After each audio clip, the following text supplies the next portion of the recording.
The 2-week ceasefire with Iran has been extended indefinitely by the United States so that Iran can come up with a unified proposal. The ceasefire is due to expire at 8 p.m. on Wednesday, U.S. Eastern Time.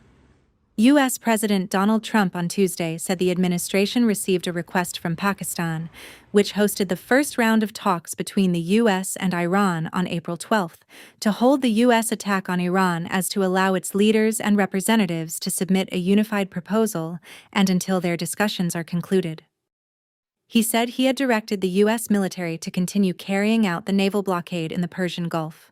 He said Iran does not want the Strait of Hormuz closed, so they can make $500 million a day, and they merely want to save face by saying they want it closed because the U.S. has it totally blockaded. He said if the U.S. opens up the strait, there can never be a deal with Iran. Leading up to the ceasefire deadline, the U.S. had threatened to bomb Iran's power plants and bridges to put pressure on Iran to take the deal and abandon its nuclear weapon program. Pakistan's Prime Minister Shehbaz Sharif thanked Trump for accepting its request to extend the ceasefire to allow ongoing diplomatic efforts to take their course.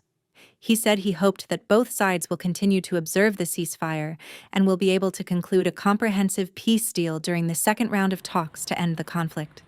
Iranian Foreign Minister Abbas Araghchi, who was part of the Iranian negotiating team, said blockading Iranian ports is an act of war and thus a violation of the ceasefire. He said Iran knows how to neutralize restrictions, how to defend its interests, and how to resist bullying. Meanwhile, Iranian-American activists called for a ceasefire that should include protections for human rights.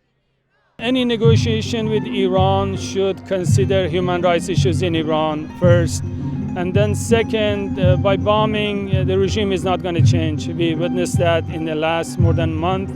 And the focus should be on Iranian people and their organized resistance. We need to support them. This way, the change comes from within. Iranian people are ready for that, and we need to focus on that.